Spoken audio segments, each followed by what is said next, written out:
존경하는 국민 여러분, 이번 총선에서 민주당에게 과반 목표를 초과 달성하는 지지와 성원을 보내주신 점에 대해서 진심으로 감사드립니다. 민심은 언제나 옳습니다. 그래서 저는 선거 결과에 대한 모든 책임을 지고 비상대책위원장직에서 물러납니다. 자, 이번 22대 총선의 의미는 과연 무엇인지, 어떤 의미와 가치를 담고 있는 건지. 자, 여야의 대변인 두 분 모시고 지금부터 좀 이야기 나눠볼 텐데요. 자, 윤희석 국민의힘 선임 대변인, 그리고 강민석 더불어민주당 선대위 대변인 두 분 나와 계십니다. 자, 안녕하십니까? 네. 네. 자, 우선 선거가 끝났으니까요. 전체적인 총평을 좀 해봐야겠죠. 우선 윤희석 대변인께 이번 총선 결과 지금 밤새 보셨을 거예요. 그리고 오늘 낮에도 많은 분석해 보실 것으로 짐작이 되는데, 여당이 심판을 받은 겁니까? 아니면 야당이 선택을 받은 겁니까? 정권 3년 차, 임기 시작한 지 2년 정도 된 시점에 이루어진 총선이기 때문에 정권의 그동안의 운영에 대한 국민들의 평가 성격의 총선이었다고 본다면 예. 정권 심판이라는 단어에 더 가까운 성격의 총선이었다고 봅니다. 그러면은 야당 선택보다는 여당 심판 쪽에 더 가까운 결과가 나온 거다. 네. 이렇게 보시는 거예요. 자, 강민석 대변인께도 똑같은 질문. 좀 이 질문의 그 앞부분 순서를 바꾸죠. 그럼 이번에는 민주당을 포함한 야당이 선택을 받은 겁니까? 아니면 여당이 심판을 받은 겁니까? 국민께서 예. 야당을 선택해서 여당을 심판해 주신 거죠. 아, 그럼 야당의 선택이라는 게 일단 중간 과정이 있다. 동전의 이제 앞면과 뒷면과 같은 이제 질문을 예. 주셔가지고 예. 이 두 가지는 한 가지다라는 취지에서 말씀드린 겁니다. 알겠습니다. 두 분이 똑같은 질문 들었는데 약간 다르게 분석해 주셨어요. 자, 일단 요거는 약간 이 몸풀기 질문이었고요. 우선 화면 좀 보겠습니다. 우선 여당 얘기부터 좀 해보죠. 한동훈 비대위원장 오늘 본인이 사퇴한다고 밝혔죠. 화면 좀 보겠습니다. 요런 내용인데요. 지난해 12월 말에 비대위원장에 취임을 했어요. 그리고 오늘 사퇴했는데 이게 딱 날짜를 따져보니까 108일 만에 사퇴더군요. 근데 총선에서 딱 108석을 얻었어요. 이게 공교로운 건지 어떤지 모르겠지만 108이라는 숫자가 오늘 언론에서 좀 주목을 받고 있어요. 총선에서 108석을 얻고 비대위원장 취임 108일 만에 사퇴를 한 상황입니다. 자, 오늘 한동훈 비대위원장이 사퇴 발표하면서 뭔가 책임 얘기를 꺼내놨고요. 그리고 이준석 개혁신당 대표 뭔가 얘기를 덧붙였습니다. 들어보시죠. 위원장님, 이번 총선 결과에 대해서 대통령실과 공동 책임을 다하는 궁금합니다. 제 책임입니다. 그 원인은 여러분이 분석하시는 것이고 국민들의 마음을 얻지 못한 것이라고 생각하고 그 책임이 오롯이 저에게 있다고 생각합니다. 여권은 저는 솔직히 한동훈 위원장의 이번에 선거 결과는 황교안 대표랑 똑같아요. 근데 본인이 못 받아들일 거예요. 나 때문이 아니라. 그러면 원인은 용산 때문이다. 그렇죠. 그 때문에 분화가 일어날 것이고요. 예. 저희는 그 와중에 저희가 할 일 하면서 윤희석 대변인, 이것도 좀 까다로운 질문 같은데요. 이번 여당의 총선을 이끌었던 한동훈 비대위원장의 패배로 봐야 되는 상황인가? 아니면 정권 심판론 자체가 워낙 거셌기 때문에 한동훈 비대위원장으로서는 속수무책이었던 상황인가? 이거 어떻게 봐야 되는 겁니까? 이번 결과를. 당과 또 대통령실이 한 몸과 같다고 저는 생각합니다. 예. 둘을 분리해서 책임 소재 여부를 따진다는 것이 큰 의미가 없다고 생각을 하고, 그렇기 때문에 아까 한동훈 비대위원장도 본인의 책임이다 이렇게 얘기를 했습니다.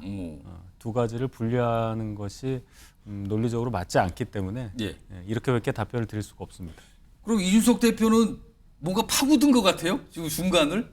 그러니까 한동훈 비대위원장은 그렇게 얘기는 안 했지만 본인 때문에 이게 패배가 왔다고 생각 안 할 것 같다는 취지로 이준석 대표는 분석을 한 거거든요. 본인은 그렇게 본다고. 이건 어떻게 들으셨습니까? 이준석 대표는 이제 저희 당 사람이 아니고 한 야당의 대표일 뿐입니다. 아, 야당의 대표.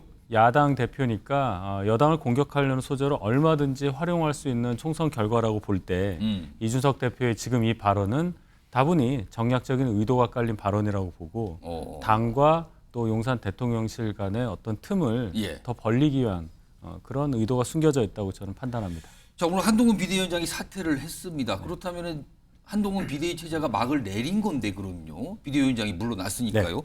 그러면은 국민의힘의 지도 체제는 어떻게 되는 겁니까? 또 다른 비대위로 가는 겁니까? 아니면 다른 뭐가 지금 있는 겁니까? 일단은 윤재옥 원내대표가 비대위원장 대행직을 맡게 되면서 지도부는 존속을 하게 되겠죠. 그럼 다른 비대위원들은 유지가 되는 겁니까? 일단 사퇴를 안 했기 때문에 예. 사퇴를 했다면 모르겠는데 어쨌든 이 비대위 체제는 유지가 되고 예. 비대위원장직은 대행 체제가 됐다. 이렇게 해서 지도 체제는 존속을 계속하는 거고요. 그 비대위는 유지가 되는 건데 그렇습니다. 다만 비대위원장만 바뀐 거고 대행 예. 체제로 가는 거다. 예, 그러면은 그 이유는 이게 얼마나 가는 겁니까? 그 대행 체제가? 그건 뭐 정해진 건 아닌데요. 예. 최대한 빠른 시일 내에 정식으로 비대위원장을 다시 모시든지 아니면 지금 이 체제에서 전당대회를 치를 수 있는 준비를 마친 후에 정식으로 전당대회를 열어서 당대표를 뽑는 그래서 정식 지도부를 출범시키는 작업을 할 수도 있습니다. 그런데 4년 전에 비슷한 경우가 있었죠. 그때는 당시에 주호영 원내대표가 예. 비대위원장직을 맡은 후에 김종인 비대위원장을 모시고 오는 과정이 있었죠. 그러면 비대위원장을 맡고 있지만 또 다른 비대위체 넘어가는데 새로운 인물을 영입을 해서 비대위원장이 됐다. 예.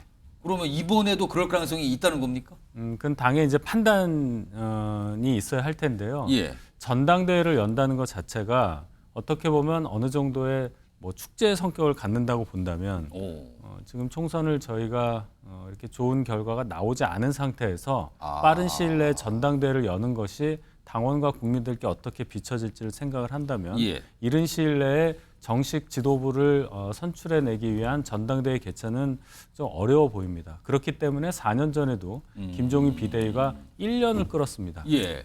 그러고 나서 이준석 지도부가 출범하는 전당대회가 있었죠. 그렇습니다. 그런 상황을 본다면 물론 그때랑 뭐 똑같은 상황은 아니지만은 바로 전당대회를 이른 시일 내에 열기는 좀 어렵지 않을까 하는 개인적인 생각이 듭니다. 그러면 윤석 대변인의 개인적인 어떤 정치적인 판단을 상황에 대한 판단을 본다면은 비대위 체제 쪽으로 다시 한번 가는 게 그쪽 방향이 아닐까라고 좀 조심스럽게 짐작을 해주신 건데 한동훈 비대위원장이 다시 비대위원장 또는 어떤 당의 리더십 역할을 맡을 가능성이 있는 겁니까 없는 겁니까 지금?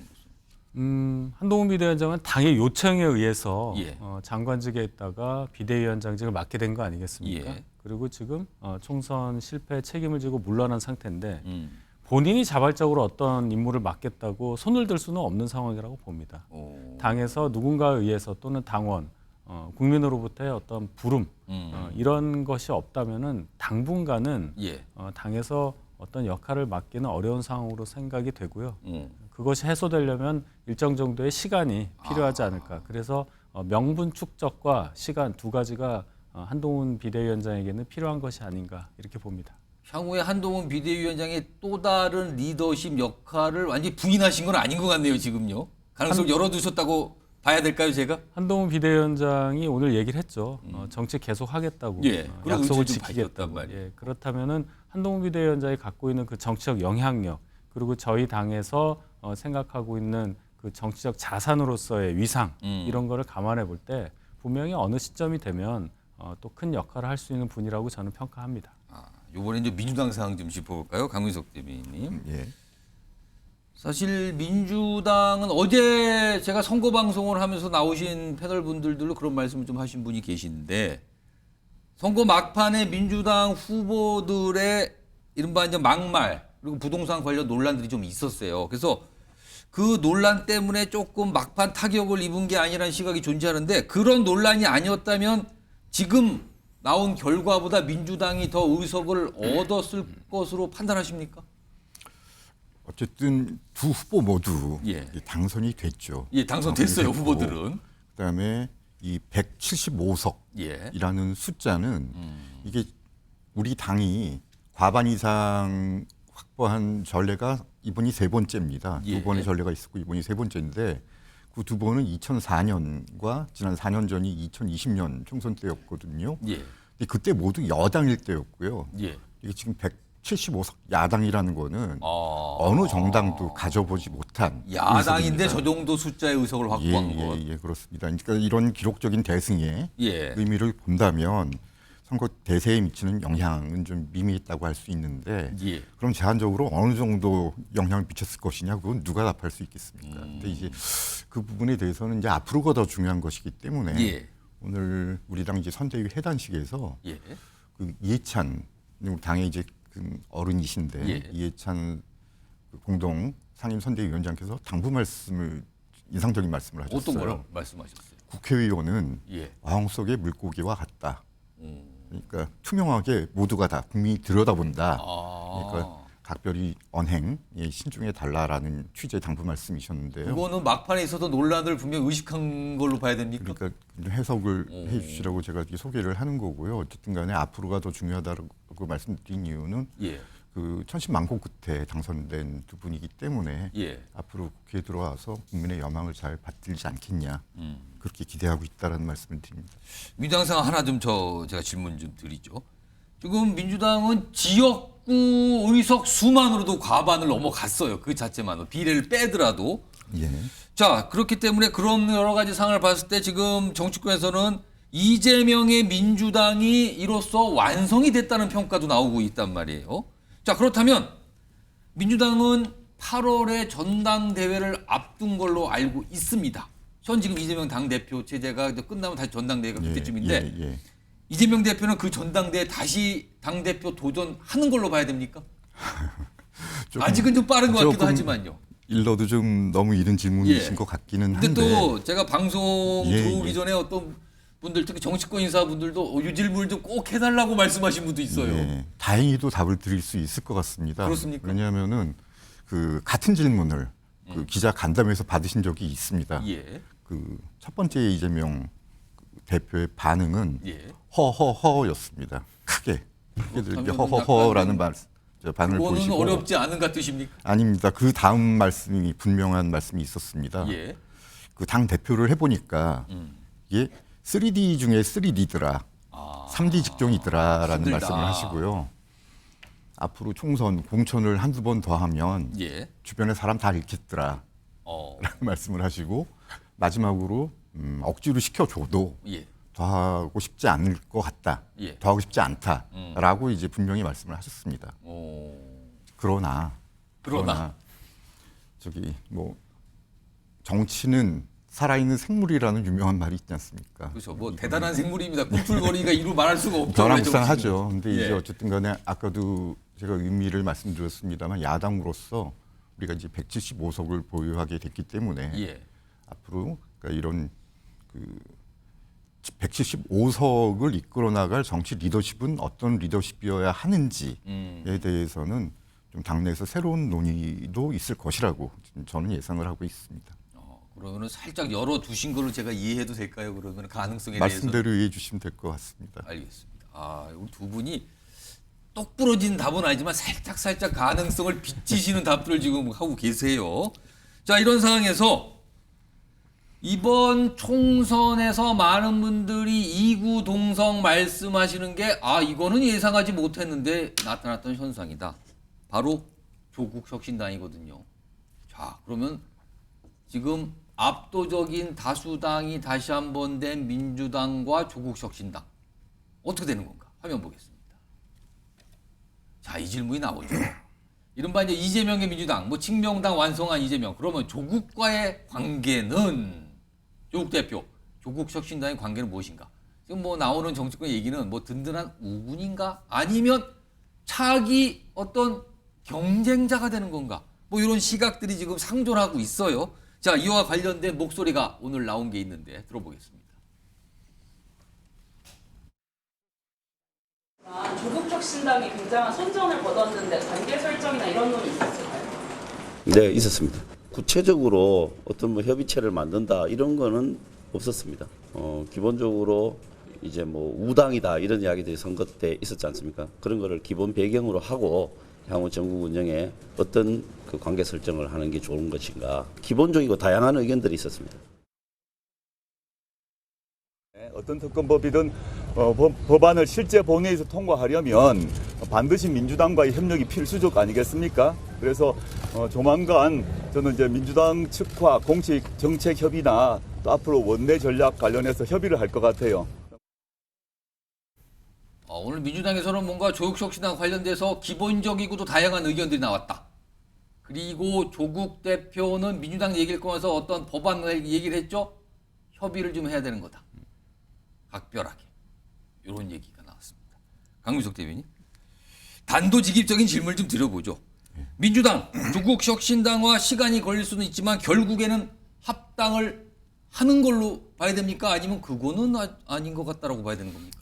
좀 전에 우리 당 수석 대변인께서도 말씀을 하셨습니다. 이미 그건 후자라고 봐야 될 것 같습니다. 아닌 것 같다. 예, 합당은 아닌 것 같다. 예, 예. 그러면 어떤 관계가 유지되는 겁니까? 그러니까 질문하신 취지는 이게 예. 이제 경쟁 관계냐, 협력 관계냐, 뭐 이제 이런 거 아니면 뭐 그 아니겠습니까? 이상의 어떤 뭐 관계냐 뭔지 모르겠습니다만 이게 많은 분들이 궁금해하고 있거든요. 그러니까 지금 이 부분을. 이제 서로 이제 당이 다르기 때문에 예. 경쟁적 협력 관계가 있을 수가 있고 협력적 경쟁 관계가 있을 수가 있는데 알쏭달쏭한 답변을 쓰시는데요 저는 지금요. 경쟁적 협력 관계, 즉 협력자가 될 것이다라고 예상합니다. 기본 관계는 협력자. 그렇습니다. 그러니까 경쟁적이라고 붙은 건 뭡니까? 어떤 측면입니까? 아니 그건? 모든 정당이 다 국민 마음을 얻기 위해서 경쟁을 하는데요. 이번 총선만 두고 보더라도 예. 일단은 우리 당은 이제 지역구는 민주당, 예. 그다음에 비례대표는 더불어민주연합 1 예. 플러스 3 투표를 이제 호소를 했습니다. 예. 그런데 이제 조국혁신당은 물론 지민비조, 그러니까 지역구는 민주당, 예. 그다음에 비례대표는 조국혁신당. 음. 당연히 자당을 표해달라고 이제 얘기를 할 수밖에 없었는데 예. 이게 이제 야권 지지층만을 놓고 서로 이제 잠식하려는 경쟁이 아니었고요. 예. 이게 중도층을 향해서 외연 확장 경쟁을 서로 이제 해 나갔던 겁니다. 그래서 이제 이거를 제가 경쟁적 협력 관계라고 예. 표현을 한 거고요. 실제로도 이번에 비례대표 득표를 보면 양당이 합쳐서 지난번에 더불어민주당이 득표했었던 의석보다 더 많은 의석을 확보를 했습니다. 치면 지금 비례가 26석이 되나요? 그렇습니다. 예. 그러니까 한 당이 저희가 민주당이 비례가 26분까지 된 적은 아마 없었던 걸로 예. 과문한 탓인지 제가 없었던 것으로 알고 있는데 근데 이번에 보면 26석의 결과로 나타났죠. 예. 외연 확장 경쟁이 있었다라고 그래서 저는 말씀드리는 겁니다. 그래서 경쟁적 협력 관계 좀 이렇게 규정을 복잡한가요? 해주셨는데 윤석 대변인은 민주당과의 결국에는 합당 가능성 어떻게 판단하세요? 합당할 가능성은 거의 없죠. 민주당에서 합당을 원할 수는 있어도 예. 조국신당 같은 경우에는 12석이라는 존재감을 국회에서 과시를 해야 되는 상황이 분명히 발생을 할 거고요. 그런 차원에서 본인들의 정치적 영향력을 굉장히 확대할 수 있는 기회가 될 수 있기 때문에 절대로 합당까지는 안 할 거라고 봅니다. 합당은 없고 각자의 당으로서 경쟁 관계도 될 수 있고 때로는 협조도 하고 이런 겁니까 그러면? 경쟁에 가깝죠. 뭐 사안에 따라서야 야당이니까 같은 야당이니까 협조할 수는 있겠는데 예. 두 당은 뿌리가 다르고 또 이재명, 조국이라는 큰 정치인을 대표로 두고 있는 당이기 때문에 결국은 한 자리를 두고 경쟁할 수밖에 없는 관계다. 이렇게 봅니다. 그러니까 정치인 중에서 톱은 한 명인데 두 톱이 같이 있을 수는 없다 이런 뜻 들리네요. 네, 지금. 그렇습니다. 알겠습니다. 이것도 뭐 사실은 지금은 굉장히 좀 빠릅니다만 많은 분들이 궁금해하고 계시긴 해요. 그러나 쉽게 오늘 나오신 두 분 대변도 쉽게 답하기 참 어려운 질문이네요. 이게. 자, 이런 상황에서요. PK 지역과 관련해서 지금 선거 끝났지만 이런저런 얘기가 좀 나오는데요. 화면 좀 볼까요? 특히 이제 부산 지역을 정리해 본 건데요. 여기 보시면 이번 총선과 지난 4년 전 21대 총선이죠. 부산 개표율과인데 4년 전 총선에는 부산이 18석인데 그중에서 3석이 민주당이었어요. 근데 이번 총선은 이게 한 석으로 줄어듭니다. 자, 그리고요. 경남 지역까지 포함하면 경남이 16석인데 이번에 3석에 그쳤어요. 강윤석 대변인께 그동안 총선 이 선거운동 과정 그 기간 동안 민주당에서는 PK 지역을 놓고 상당히 기대를 한 걸로 알고 있어요. 그리고 낙동강 멜트에 대해서 뭐 많은 의석이 뭔가 이른바 뭐 뒤비져졌다 막 이런 평가가 나왔는데 사실은 이 결과를 보면은 민주당으로서는 굉장히 실망스러운 결과 아닙니까? 이건 왜 이렇게 된 겁니까? 아마도 예. 그 막판에 보수층 결집이 있었던 것 같습니다. 이제 그러한 언론 보도가 이미 이제 많이 나오고 있고요. 예. 그 오히려 이제 여론조사에서 크게 이제 우세하다라는 보도가 오히려 좀 더 이제 보수층 결집의 촉매로 작용한 측면이 있는 것 같습니다. 예. 그러나 예. 그러니까 뭐 아까 좀 실망 말씀을 하셨는데 뭐 안타깝기는 합니다만 예. 아쉽기는 합니다만 그래서 유의미한 현상이 좀 있기는 있었습니다. 예. 그러니까 부산 지역 18개 지역 예. 모두에서 민주당 후보 40% 이상을 다 득표를 했습니다. 차이가 근소하게 났다. 아니 40% 이상을 전 지역에서 아마 우리 후보들이 득표한 적은 아마 제가 없었던 것으로 알고 있는데요. 아시다시피 이제 부산은 사실은 우리 당에게는 이제 험지입니다. 그중에 험지 가운데 18개 지역 가운데 불모지도 있고요. 그런데 이제 모든 지역에서 40%를 넘어섰다는 것은 그래서 3석을 얻었었던 4년 전 총선 때보다 득표율은 더 올라갔습니다. 이제 한 석에 그친 것은 아쉽지만 예. 그런 이제 유의미한 결과에 대해서 일단 부산 시민의 선택에 대해서는 저희가 이제 겸허히 받아들이고 40% 이상 표를 주신 부산 시민께 우리가 감사한 마음을 가지고 있습니다. 아까 막판에 보수 결집이 있었던 건 아닌가라고 좀 분석을 살짝 하셨는데 그 배경이 혹시 선거운동 기간 문재인 전 대통령이 낙동강 벨트 지역에 출마한 민주당 후보를 지원하는 모습이 꽤 많이 나왔었거든요. 이게 혹시 역풍을 불러온 거 아닌가라는 시각도 있는데 이건 어떻게 보십니까? 전혀 동의하지 않습니다. 오히려 아까도 말씀드린 것처럼 예. 4년 전보다 득표율이 올라갔었거든요. 예. 그런 점에서 저는 동의하지 않는 입장입니다. 윤석 대변인 어떻게 보세요? 지금 말씀하신 그 문재인 전 대통령의 그 낙동강변 거닐면서 했던 선거운동 예. 그 부분이 부산 지역 낙동강 벨트를 둘러싼 유권자들의 표심을 좀 자극했다는 측면이 전 있다고 봅니다. 그게 이제 보수 결집을 살짝 건드렸다 이런 뜻입니까? 네, 그런 게 있고 전반적으로 저희가 선거운동하면서 예. 개헌 저지선만은 확보하게 해달라고 절실하게 많이 얘기를 하지 않았습니까? 예. 아마 그 부분도 더욱 민감하게 낙동강 벨트 유권자들께서 받아들이신 결과가 결국 의석수에서 한 석을 빼고 17석을 부산에서 확보하는 결과로 이어졌다고 저는 평가하고 싶습니다. 자, 요거 마지막 질문인데 요거 윤석 대변인께 좀 드려볼까요? 윤석 대변인이 오전에 언론 인터뷰에서 이준석 개혁신당 대표 얘기를 살짝 하셨어요. 제가 그거 보니까 기사로도 있던데 이준석 대표와 국민의힘이 앞으로 많은 대화를 해야 될 상황이라고 얘기를 하셨는데 무슨 뜻으로 하신 겁니까? 기본적으로 이준석 전 대표가 이제 대표죠. 개혁신당의 대표가 저희 당에서 대표를 하다가 결국 당을 달리한 입장. 그렇습니다. 엄연히 야당 대표라고 아까 지금은 말씀드렸는데 야당이란 말이에요. 저희가 의석수가 너무 부족합니다. 또 사안에 따라 저희 당을 제외하고 지금 국회 의석 분포를 보면 예. 그나마 저희하고 생각이 조금이라도 비슷한 세력은 개혁신당 3분밖에 없어요. 사실 뿌리가 거기잖아요. 여당 지금. 그렇기 때문에 이런 상황이라면 이준석이라는 정치인의 존재는 단순히 국회의원 한 석 갖고 있는 그런 영향력에 비할 수 없을 만큼 큰 영향을 가지고 있다고 평가를 한다면 예. 전국을 풀어나가야 하는 정부 여당의 입장에서 이준석 대표와의 관계 설정을 우호적으로 함으로써 더 3년 남은 정부의 성공과 예. 또 이렇게 극심한 여소야대 상황을 뚫고 나갈 수 있는 돌파구를 마련할 수 있는 가능성이 있다.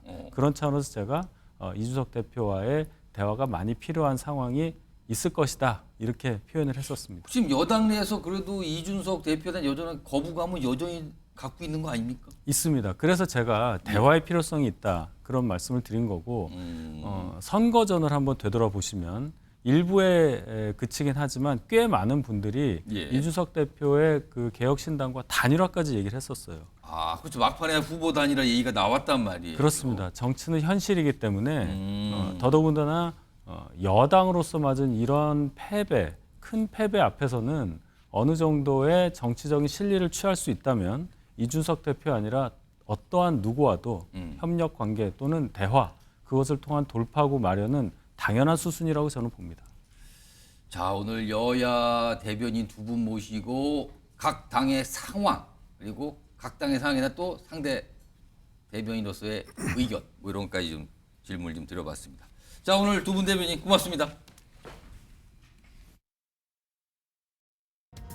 일할 수 있어서 참 좋았습니다. 우리 조금이나마 나아지게 하고 싶어서.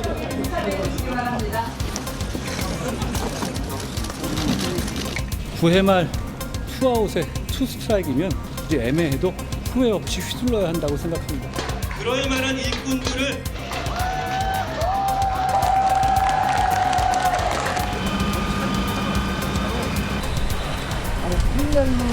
저는 대통령에 대해서 깊은 존중과 신뢰의 마음을 가지고 있고요. 그게 변함이 전혀 없습니다. 나라가 망할 것이 두렵다. 이재명의 수준이에요.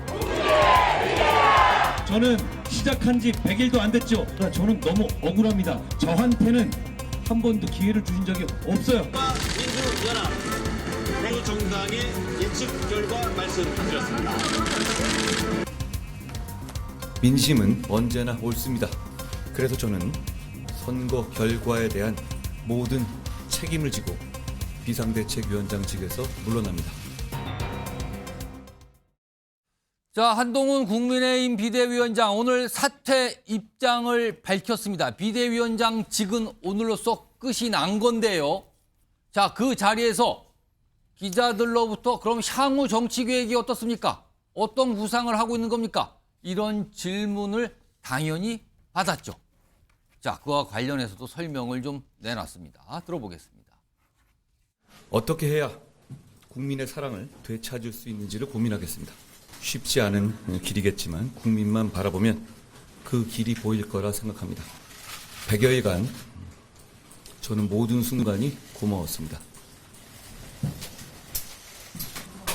특별한 계획을 갖고 있지는 않고 어디에서 뭘 하든 나라를 걱정하며 살겠습니다. 저는 제가 한 약속을 지키겠습니다. 자, 오늘 의미심장한 얘기를 했어요. 당연히 나올 법한 질문이 나왔고요. 근데 일단 향후 계획은 어떻게 됩니까? 이 질문에 특별한 계획이 있지는 않고 어디서 무엇을 하든 나라 걱정하며 살 것이다. 일단 정치인이 나라 걱정한다는 거는 아무리 봐도 은퇴는 아니거든요. 근데 어디서 무엇을 하든 뭘 하겠다는 뜻으로 읽히잖아요. 자, 그래서 구체적으로 질문이 더 나가죠. 그러면 앞으로 정치는 계속하는 겁니까? 제가 한 약속은 지키겠다. 앞서서 본인은 정치 무대에서 살겠다 그랬거든요. 이걸 지금 상기시키는 것 같잖아요. 그 약속 지키겠다. 자, 그러면은 이준우 국민의힘의 손대희 대변인 나와 계신데 한동훈 이번 총선 결과와 결부지으면 한동훈 비대위원장 이제 전입니다. 전 비대위원장의 정치적 생명은 어떻게 된 겁니까? 끝난 겁니까? 아니면 여전히 남아서 뭔가 있는 겁니까? 여전히 있다고 봐야죠. 네. 어떤 이유에서 그렇게 봐야 되는 겁니까? 네, 보통 정치인들이 본인이 이제 아까 말씀했다시피 본인이 명확하게 은퇴를 얘기 안 했습니다. 예. 근데 명확하게 은퇴를 선언을 해도 곧잘 복귀를 하거든요. 그 역사는 오래됐습니다. 많은 분이 계셨어요. 그렇죠. 예. 뭐 여러분 다 아시겠지만 DJ 전 이제 김대중 전 대통령은 대선 패배하고 정계 은퇴를 선언했지 않습니까? 예. 그리고 몇 년 뒤에 다시 복귀 대선에 나가서 실제 대권을 이제 쥡니다. 그랬던 것처럼 이번에도 보면 조국 대표도 이제 본인이 이제 구속될 위기에 처하면서 부침이 굉장히 심했고 모든 것이 끝났다라고 했지만 나중에 결국은 비법률적 명예회복이라는 가치를 내세워 가지고 정계로 본인이 돌파구를 만들었단 말이에요. 그렇다 그러면 한동훈 위원장도 여기서 지금 본인이 어떤 지금 패배의 어떤 짐을 안고 있지만 네. 이게 오히려 에너지가 되고 서사가 돼가지고 새로운 어떤 기회를 만들 수 있을 것이다. 잠깐은 물러나지만 예. 결국은 돌아와서 서사를 다시 푸는 날이 올 것이다. 그렇게 봅니다. 추가로 질문 드리면 사실 4년 전에 총선을 이끌었던 황교안 대표는 사실상 총선 그렇죠. 뒤에 네. 굉장히 힘든 상황이고 어떤 정치적 입지를 만들지 못했어요. 그렇죠. 근데 지금 한동훈 전 비대위원장 역시 지금 참패라는 평가를 받는데 그럼에도 불구하고 여지가 남아 있다는 겁니까? 네. 그 행보가 좀 다른 것 같은데요. 예. 황교안 이제 전 대표는 그 이후에 본인이 내세웠던 게 뭐냐면은 선거 부정행위에 대해서 부정선거. 예, 부정선거에 대해서 본인이 끊임없이 얘기했는데 사실 그게 이제 일부 그거를 이제 믿는 사람도 있지만 지금 국민들의 공감대를 얻기 힘들고 언론도 주목을 좀 그렇게 얻기가 힘들었었습니다. 그리고 전당대회에 나오면서 그게 또 이제 반복을 거의 하다시피 했었죠. 예. 그러면서 좀 공감을 얻지 못했지만 예. 지금 한동훈 위원장 같은 경우는 나오면요 아마 그런 이제 공감 얻지 못하는 그런 발언보다는 새로운 어떤 혁신이나 계획을 가진 그런 비전을 갖고 돌아올 가능성이 많아 보입니다. 요거는 소정욱 변호사께 제가 갑자기 지금 질문이 생각이 났는데 현실적으로 지금 국민의힘 내부의 당을 이끌 뭐 예를 들어 대표격이라든가 비대위원장격을 맡은 인물이 마땅치 않다 이렇게 보십니까 지금? 지금 이게 대표할 분이 너무 많아서 문제죠. 너무 많아서 문제입니까? 그렇지는 않습니까? 예. 이번에 그 중진들이 거의 다 생환했거든요. 대표적으로 이제 그 안철수, 나경원. 예. 이분들도 이제 저번에 대표 놀라다가 나경원은 이제 주저앉았지만 이번에 다 승리했잖아요. 그리고 그런 분들이 지금 들어온다 국회로. 그렇죠. 나경원, 안철수. 그러면 이 정도면 이게 훌륭한 대표감이고. 그러면 그런 상황에서 한동훈 전 비대위원장이 앞으로의 당내의 어떤 위상과 역할 어떻게 되는 겁니까 그럼? 지금은 이제 당분간은 이제 그 아마 스스로 성찰하면서 예. 좀 이제 재충전의 기회를 가질 걸로 보고 예. 당분간은 이제 그 당무에는 뭐 개입 안 할 걸로 봐요. 예. 당분간은 지금 이제 그 3년이 남았으니까. 예. 그래서 당은 이제 그 안철수, 나경원, 그다음에 이쪽에 보면 윤상현 의원도 이제 이번에 인천에서 생활했습니다. 그렇습니다. 그다음에 그 조경태 의원도 훌륭해요. 그 낙동강 전투를 잘 막아냈죠. 예. 그다음에 김태호 그 의원도 있고요. 김기현 의원도 있네요. 보니까. 예, 김기현 대표는 이제 물러났기 때문에 하고 이런 이제 그 당 대표나 뭐 중진들은 상당히 생활했기 때문에 많이 있고 아마 한동훈 위원장은 오히려 이제 향후 계획보다 그 앞부분이 중요한 거예요. 그 앞부분에 보면 어떻게 해야 국민의 사랑을 되찾을 수 있을지 고민하겠다. 국민의 사랑을 되찾을 수 있을지 고민한다. 이 말은 본인이 정치 안 하면 굳이 국민 사랑 되찾으려고 그렇죠. 고민할 필요 없죠. 예. 이 말은 나는 다시 컴백, 나는 돌아온다. 뭔가를 갖고 오겠다. 그렇죠. 본인 스스로 이제 뭐가 부족했는지 좀 이제 그 성찰도 하고, 그리고 이게 좀 재충전도 하면서 아마 한 2년 정도 그 사이 다른 지도부가 있을 거 아니에요. 그러면 이제 그 1년간 대권 내에서 시작될 거 아닙니까? 저는 대선 주자로 다시 복귀한다 봅니다. 두 분이 뭔가 여지를 남겨놓는데요. 오늘 한동훈 전 비대위원장의 향후 행보와 관련해서 얘기를 하신 분들이 꽤 많은데요. 두 분의 목소리 좀 담았습니다. 들어보시죠. 지금 그 한동훈 위원장과 또 그 세력이 있지 않습니까? 그게 지금 그 국민의힘 내에서 막강한 파워를 가지고 있는 거죠. 이 세력이 국민의힘의 그 당권 경쟁에 나선다 그러면은 가장 걸림돌은 윤석열 대통령이죠. 그래서 그 윤석열 대통령이 탈당을 요구한다거나 그렇게 해서 대통령의 당무 관여를 다시 그 차단한 다음에 당권 경쟁을 유리하게 이끌어갈 가능성도 없진 않죠.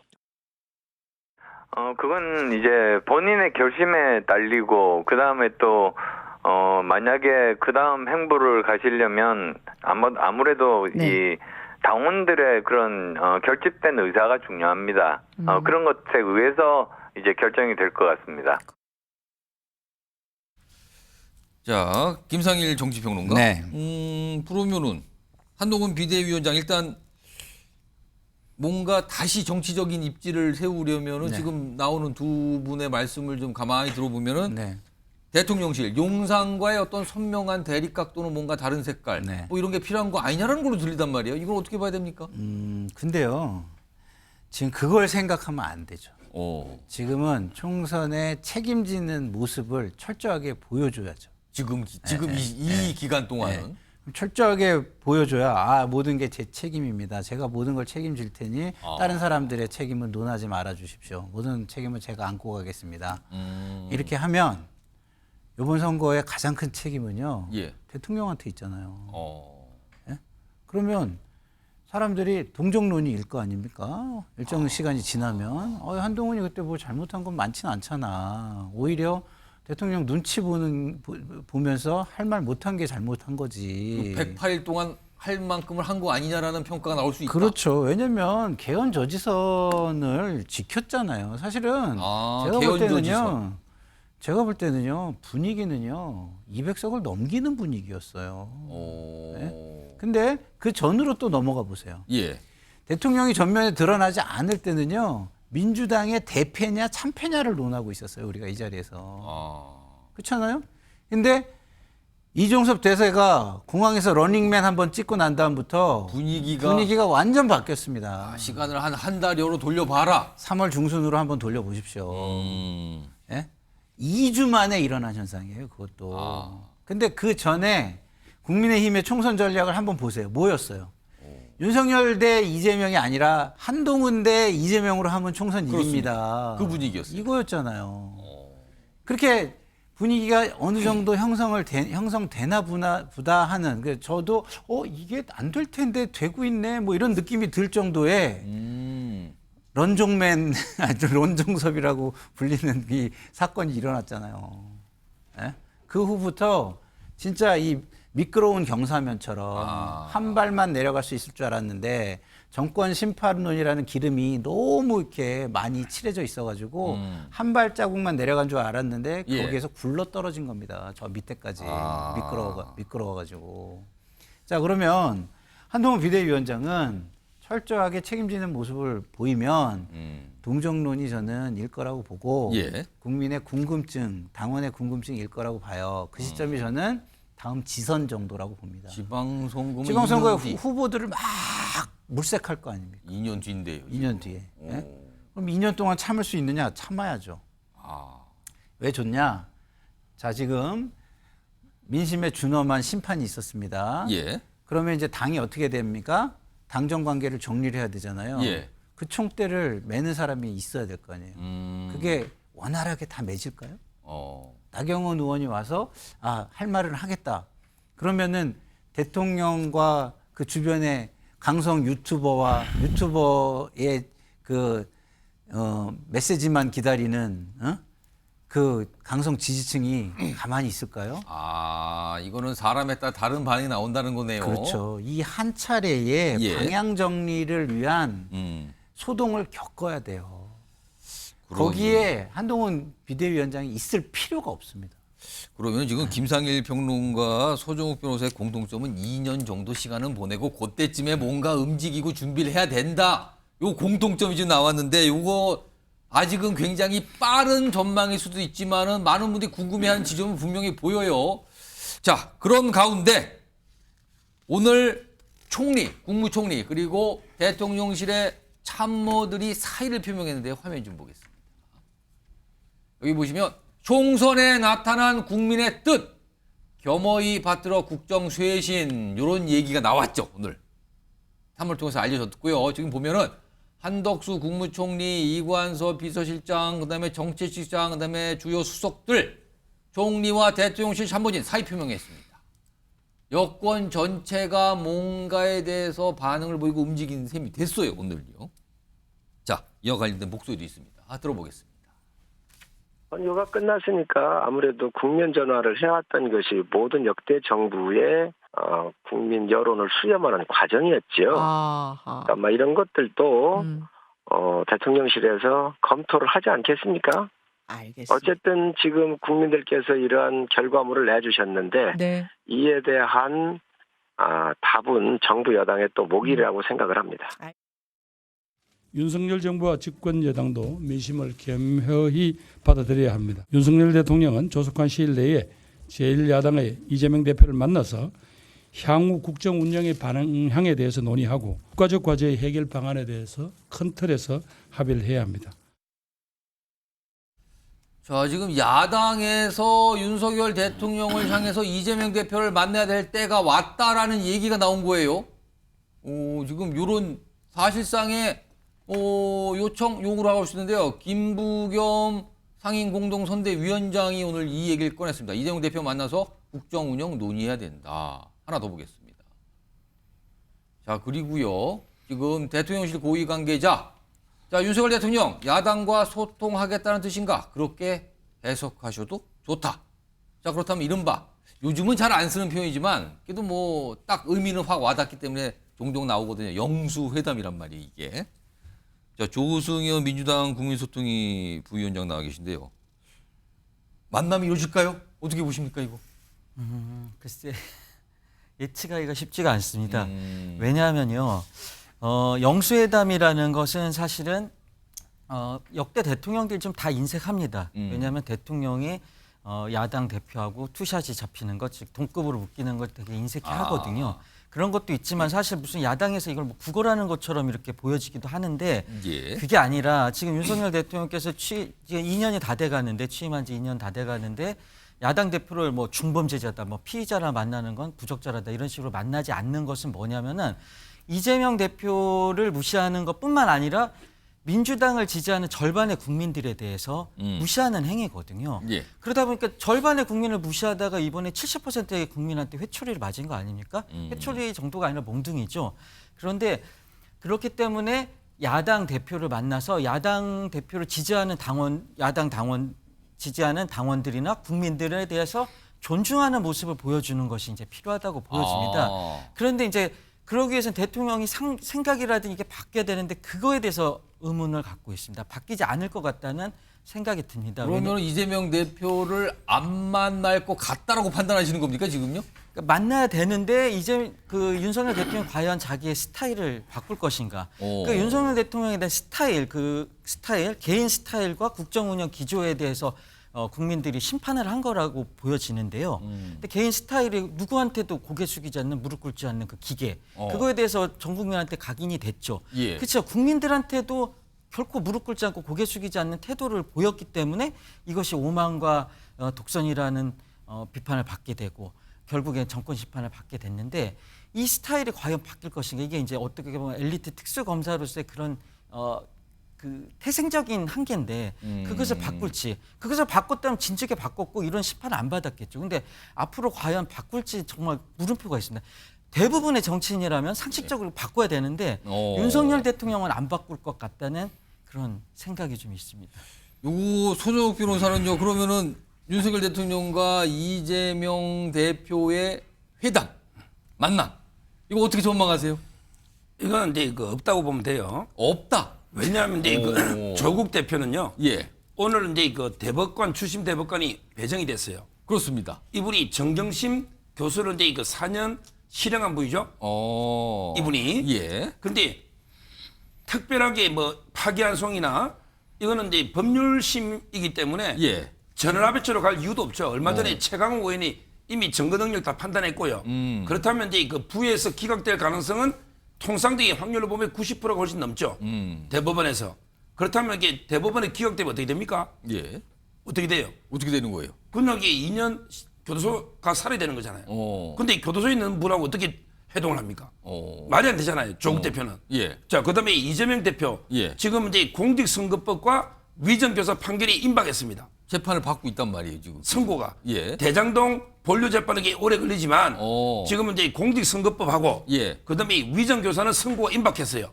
그런데 공직선거법에 100만 원 넘게 넣으면 당선 무효곡이 다 무효입니다. 다 무효예요. 이번 선거까지도 기존계 피선거국이 다 없어지는 거예요. 그렇게 되네요. 위정교사도 마찬가지고요. 그런데 어떻게 만납니까? 예를 들어 옛날에 박근혜 대통령이 뭐 탄핵 추진하고 있고 수사할 때 여야 영수회담 하다면 이게 야당 대표가 응하겠습니까? 안 응하죠. 지금 이게 선고가 임박한 피고인하고 어떻게 만납니까? 만나고 무슨 게 협치가 됩니까? 대표가 언제 날아갈지 모르는데. 그렇잖아요. 선고 결과를 봐야 되는 거 아닙니까? 따라서 저는 그런 일이 없다 보면 돼요. 제가 서정욱 변호사한테 두 분이 지금 공통적으로 어렵다고 봤는데 이유는 달라요 지금요. 제가 다른 두 분께도 말씀할 기회 드릴게요. 우선 제가 서정욱 변호사한테 김상희 변호사 여쭤보고 싶은 게 있는 게요. 예. 이재명 그 대표는 그 대표가 피고인입니까? 이재명이 피고인입니까? 이재명하고 이게 대표가 구별할 수 있습니까? 구별이 안 돼요? 저는 법인격이라는 박근혜하고 대통령하고 구별 못한다고 보는데요. 왜요? 법인격이라는 게 없어요? 그게 개인이 어디 법인격이 있습니까? 대표가 무슨 법인격이 있어요? 대표가 법인격이죠. 저는 아니라고. 근대 국가는요. 정당은 법인도 아니에요. 근대 국가는 그 법인격을 다 가지고 있고요. 각각의 법인격에 법인격의 권한과 역할이 다 주어져 있는 거예요. 개인 이재명이 당대표가 아니면 그 권한이 있지가 않아요. 당대표로서의 권한을 가진 법인격이 있습니다. 당대표예요. 이재명을 지우고 보세요. 당대표. 야당의 당대표와 만나지 않고 대통령이 국민과 소통할 수 있습니까? 예? 지금 이게 이재명 대표가 구속되면 법조인이시면 또 대표 생길 거 법조인이시면 아닙니까? 예. 범죄 피고인만 보지 마시고 예, 국민을 위해서 법인격도 같이 보는 알겠습니다. 자세가 아니, 필요합니다. 법인격은 말이 안 되고 정당이 법인이 아니니까. 말이 왜 안 됩니까? 아니 정당이 다 그렇게 법인이 이루어져 아니니까. 알겠습니다. 법적으로는. 그러니까 서정욱 변호사의 말씀에 대해서 김상일 평론가가 아니 이거 뭡니까 지금 뭐 그렇게 반발을 하셨어요. 법인격이라는 게 광의에 대통령 박근혜가 똑같았냐고요. 다르냐고요. 완전히 구별이 됩니까? 구별이 되지요. 두 분이 지금 지금의 박근혜 대통령과 현직의 박근혜 대통령이 구분이 안 됩니까? 지금 변호사인데? 이재명이랑 정치인 개인의 문제와 그 개인이 맡고 있는 자리의 문제 이게 어떻게 되는 거지? 이거 두 분이 시각이 다르신 건데 요거는 이준우 대변인 어떻게 보세요? 이 영수회담 가능성에 대해서 지금 두 분이 말씀하시다가 나온 거예요 지금요 이거. 네, 예. 저는 만날 가능성이 있다고 봅니다. 있다. 네, 오. 왜냐하면 상황이 다릅니다. 옛날에 그렇죠. 전에 그 윤석열 대통령 입장에서는 이재명 대표가 피의자 신분이었어요. 본인 시각에서는요 피의자 신분이었고 지금 총선을 거치면 당 대표가 바뀔 거라는 전제가 있었던 것 같습니다. 그렇죠. 당 대표 바뀔 거고 그때 새로운 어떤 야당 대표가 만나겠다 이런 전제를 뒀던 것 같아요. 근데 지금은 이제 그런 상황 안 됐죠. 그렇게 안 된 예, 거죠. 그거 하나 있고요. 또 지금 이번에 오늘 다 참모들이 다 사퇴를 했지 않습니까? 이 참모들이 둘러싸고 이 참모들이 검찰 출신들이 되게 많습니다. 그리고 이분들이 자기의 지시를 따르지 자기한테 어드바이스를 해주는 분들은 별로 없어요. 그래서 이번에 참모가 바뀌게 되면 아마 민심을 그대로 반영해주는 참모들이 만나셔야 한다. 조언을 해줄 것 같고요. 예. 마지막으로 현실적인 문제가 있습니다.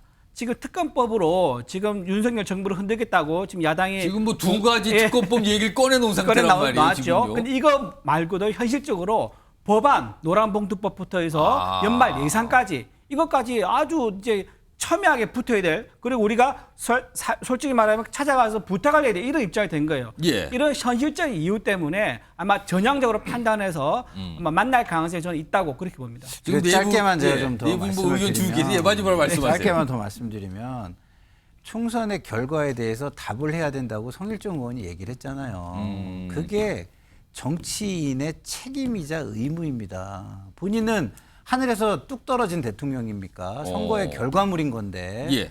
근데 그 이후에 또 그 역할에 대해서 선거로서 다시 한번 국민이 판단을 해 주셨어요.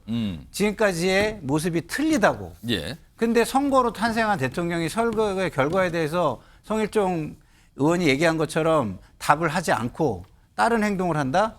정치계를 떠나셔야죠, 그럴 거면. 알겠습니다. 아무튼 이건 몰라요, 지금. 그러나 야당의 목소리로 지금 만나야 될 필요가 있다. 이게 지금 나온 거거든요. 이것도 뭐 진행이 어떻게 되는지 좀 기다려봐야 되는 상황입니다. 이런 가운데 어제 총선에서 굉장히, 그러니까 이 개표 과정이 우여곡절이라고 할 수 있습니다.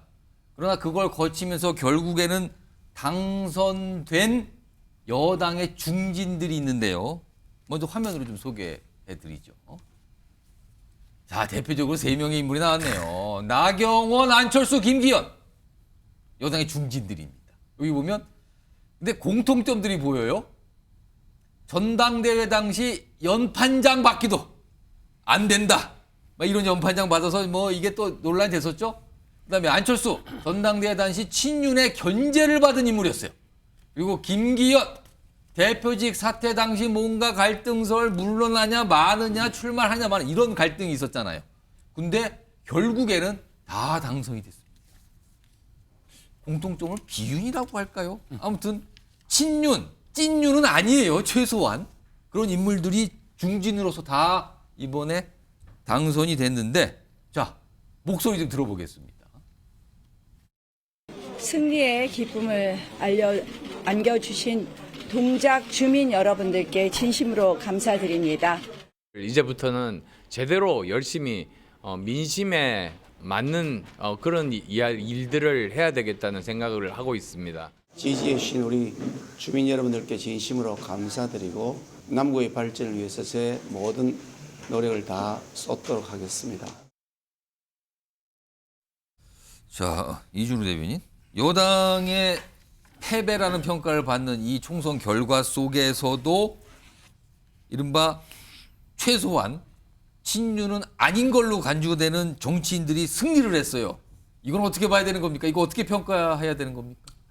권력 이제 당권의 지형 변화가 곧 올 것이다 이렇게 봐야겠죠. 그러면서 지금 곧 있을 전당대회 아마 조기 전당대회 가능성도 있는데요. 예. 전당대회에서 누가 당권에 도전할 것이냐 이거를 좀 주의 깊게 봐야 될 것 같습니다. 만약에 비윤 후보들이 당권에 도전했다 그리고 예. 당권 잡는데 성공을 했다 그러면요 아마 그 대통령실과 당정과의 관계가 상당히 지금과 다르게 갈 가능성이 높고 그렇다 그러면 결코 대통령실에서는 좋지가 않을 거예요. 왜냐하면 차기 권력에 대해서 사람들이 벌써 관심을 가지게 되기 때문에 예. 그런 거를 어떻게 협의해서 좀 조정할 것이냐 이런 문제가 될 것 같고요. 그럼 이 지금 최소한 이 세 분들 포함해서 여러분들이 이제 당권에 도전할 것이다. 이제는 국회 입성하게 되면. 그렇죠. 예.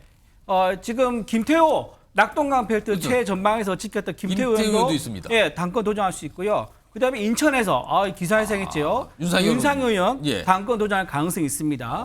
그리고 당권 도전 파트너로 원내대표로 김도읍 의원도 충분히 가능성이 있고요. 예, 이런 그러네요. 당권 이제 어떻게 이제 도전될 것이냐 이거 보는 것들도 지금 당권이 지형이 변화를 예측할 수 있는 그런 포인트가 될 것 같습니다. 조승현 부위원장은 뭐 경쟁 정당의 이제 중진 정치인들이 생환을 한 거예요. 이번에 우여곡절 끝에. 예. 자, 이 생환의 의미를 뭐라고 봐야 됩니까? 참 아이러니하죠. 지금 저기 화면에 나온 것은 예. 나경원, 안철수, 김기현 이렇게 세 예. 분만 나왔지만은 그 전에 이제 사실 이준석 당대표도 다른 당이 됐지만 당선이 됐고요. 나가서 당선이 됐죠. 그렇죠. 유승민 의원 같은 경우도 불출마해서 그렇지 나왔으면 됐을 거라고 보여집니다. 왜냐하면요. 지금 보면은 그 순서대로 이준석 당대표 날리면 하고 그다음에 이제 유승민 의원이 올라오니까 거기도 날리면 하고 나경원 의원이 올라오니까 또 날리면 하고 안철수 의원도 날리면 하고 5등이었던 아니 뭐 4등이었던 김기현 의원을 갖다 당대표를 만들어 놓고 윤석열 대통령께서 예. 만들어 놓고 결국엔 또 불명예스럽게 내보냈지 않습니까? 근데 그분들이 다 됐다는 것만 봐도 이것 또한 어떻게 보면 정권 심판의 한 사례로 볼 수 있다고 보여지고요. 그런 측면에서 대통령께서 국정 운영을 일방통행식으로 한 거에 대해서 그 후가다. 예. 이렇게 판단할 수 있는데 문제는 뭐냐면은 이제 윤석열 대통령께서 지금 당무 개입을 저렇게 해놓고 윤석열 대통령이 누굽니까? 박근혜 대통령이 당무 개입해서 수사를 해가지고 유죄를 이끌어낸 검사였단 말입니다. 근데 본인 대통령이 돼가지고 이렇게 당무 개입을 해가지고 그 증거들이 이렇게 나왔는데 이거에 대해서 더 큰 책임을 어떻게 질 것인지 그 후과를 어떻게 감당할 것인지 이 부분에 대해서 얘기하지 않을 수가 없는 거죠. 이거 손정욱 변호사께 한번 들어봐야겠는데 어떻게 들으셨어요? 지금? 저는 제일 중요한 분이요. 예. 오히려 이제 권영세 의원으로 봅니다. 지금요. 아직 이제 대통령 임기가 3년이 있고요. 예. 대통령과 당이 삐끗거리면 안 됩니다. 그러면 이 공멸로 갑니다. 용산에서 이번에 당선하신 권영세 의원. 예. 결국 대통령하고 이제 그 당은 원팀으로 한 몸으로 가야 되고요. 예. 운명 공동체. 그렇다면 이제 저는 대통령실과 가장 소통이 잘 되고 대통령실에서도 이제 거부감이 없는 예. 그게 바로 이제 권영세 의원. 예. 이번에 또 용산에서도 상당히 이겼잖아요. 저는 이런 분이 필요한 거예요. 그러면 이게 당이 통합되면서 대통령실과도 융화가 되고 예. 제가 알기로 나경원 의원이나 안철수는 안 나갈 걸로 봅니다. 이미 도전했었고요. 계속 지금 당대표라도 이것도 독이든 승배입니다. 지금 당대표에서 당을 수습한 데서 예. 뭐 공천권을 행사하는 것도 아니고 그렇죠. 무슨 이게 뭐가 뭐 2년 안에 선거가 있는 건 아니고요. 그렇죠. 오히려 이제 이거는 희생하는 이런 자리입니다. 따라서 저는 제일 유력한 분은 권영세 의원 이 정도면 대통령실하고도 서로 원만하게 된다. 저는 이렇게 보고 있어요. 지금 말씀 들어보니까 여당 내 중진 네. 의원들이 굉장히 많네요. 지금요. 그 부분에 대해서 뭐 추가로 하실 말씀 있으시면 하세요. 예, 이제 우리 서 변호사님께 말씀하신 건 희망 사항인데 예. 오늘 보면 나경원 의원이 페이스북에 인사말을 하면서 이렇게 썼습니다. 조금이나마 정치를 더 오래 지켜봤던 제가 대화 타협의 물꼬를 일으키겠다. 이게 대상이 누구겠습니까? 윤석열 대통령보다 내가 조금 더 정치를 지켜본 사람으로서 내가 앞장서겠다 이런 메시지가 나왔고요.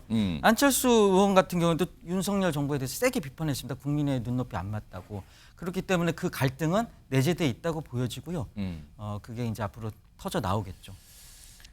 여당 김철평 하실 말씀 있으세요? 제가 한 권영세 의원은 이게 비대위원장 정도로 맞는 거죠. 비대위원장. 네. 만약에 전당대회가 아닌 비대위원장. 네. 당의 새로운 기를 모색하기 전에 당을 좀 안정적으로 관리할 수 있을 정도의 아주 훌륭한 당대표, 임시 당대표 라고 저는 보고요. 계속해서 총선의 결과를 말씀을 드리고 있어요. 총선의 결과를 직시하지 않고 변하는 모습을 보여주지 않는다면 국민들은 어떻게 느낄까요? 정권 심판이 성공하지 못했다고 느낄 겁니다. 정권 심판이 성공하지 못했다면 앞으로도 정권 심판을 더 해야 된다고 생각하실 거예요. 국민의힘으로서는 최악의 상황입니다. 물론 인적 쇄신이 최선은 아닐 수도 있습니다만은 저는 국민들은요, seeing is believing입니다. 이게 말을 듣고 납득하고 이런 거는요 직관적이지가 않아요. 그러니까 일단은 눈으로 뭔가 변화를 보여준 다음에 말이라든가 노력이라든가 이게 따라와야 되는 거예요. 그러니까 눈에 보이는 조치를 하지 않고 변했다고 말하는 것 자체도 국민들은 뭐하고 똑같냐면 이태원 참사 이후에 이상민 장관이 여기에 남아있는 게 책임지는 겁니다 라고 일반 국민은 이해하기 어려운 책임지는 또 다른 형태의 유형을 설정했잖아요.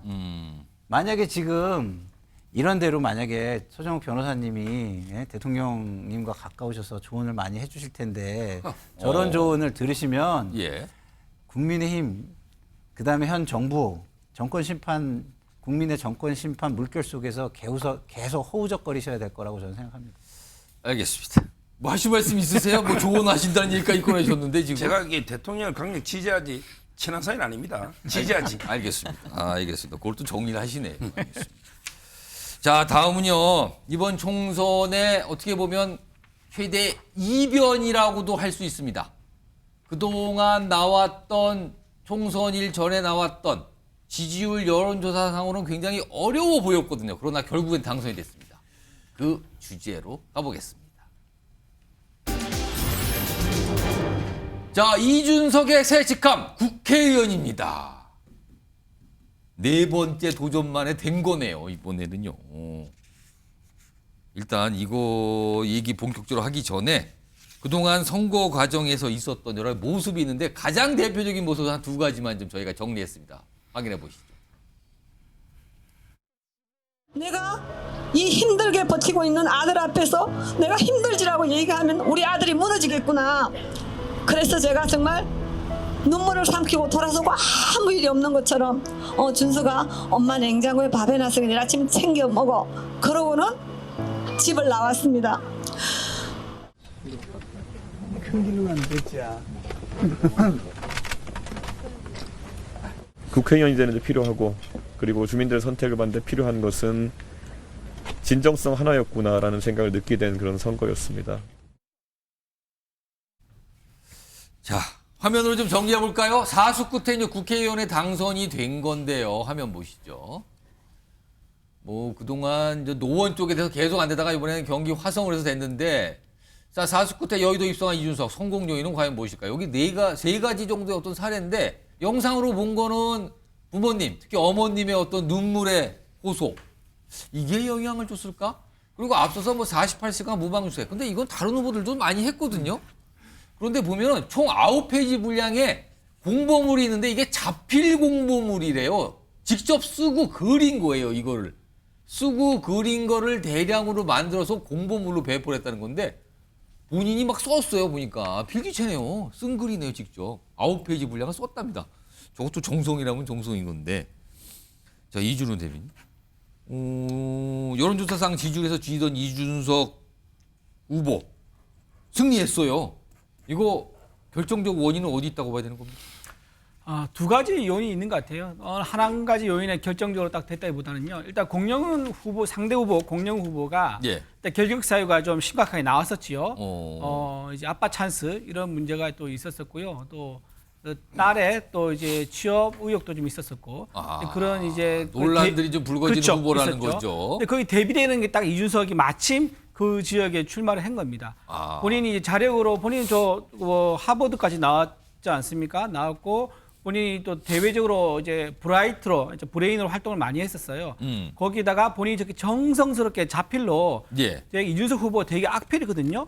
지금 저기 자세히 보시면 공보물에 되게 바르게 써 있어요. 저걸 한 번에 써서 된 게 아니라 여러 번. 악필인데 저 정도 썼으면. 그러니까 엄청 여러 번 쓴 거예요. 그중에 제일 잘 된 걸 골랐을 것 같다. 그렇죠. 예. 그렇게 해서 정성을 쏟았기 때문에 아마 유권자들한테. 특이하긴 하네요. 자필로 쓴 공보물을 배포하는 거는. 근데 되게 영리하게 잘한 겁니다, 저거는. 그리고 본인이 이제 가족이 지금 결혼을 안 했지 않습니까? 그래서 어머니가 나와서 저렇게 모성으로 이제 신금 울리는 저런 이야기를 울먹이면서 했을 때 보는 유권자들은 입소문이 금방 돕니다. 옛날에 무슨 일이 있었냐면은 부산의 한 후보는요, 지금 이번 떨어지신 분인데 그분은 자기 부인이 선거 석 달 전에 돌아가셨어요. 마침 우연찮게 암으로 돌아가셨는데 그게 어떻게 소문이 났냐면은 돌아가실 때 유언이 여보 이번에 꼭 당선되세요 라고 말을 했는데 그게 실제 했는지 아닌지 모릅니다. 근데 어쨌든 그게 그 지역에는 굉장히 신금 울리는 말이 된 거예요. 몇 번을 도전했다가 안 됐었으니까 돌아가는 마지막 순간까지도 배우자의 당선을 기원했다. 이제 이런저런 이제 감정을 건드리는 저런 선거 전략은요. 이번에 이준석 후보가 제대로 성공적으로 보여준 아주 성공적인 케이스라고 할 수 있을 것 같아요. 눈물의 호소 이게 좀 영향을 준 거 아니냐 이런 분석이신데요. 자, 이제 많은 분들이 궁금해하고 계시죠. 이준석 개혁신당 대표의 향후 정치적인 행보는 어떤 모습일까?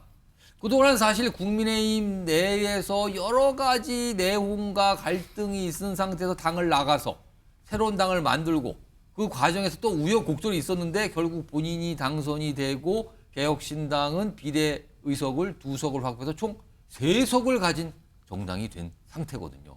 화면 좀 보겠습니다. 자, 여기 보시면요.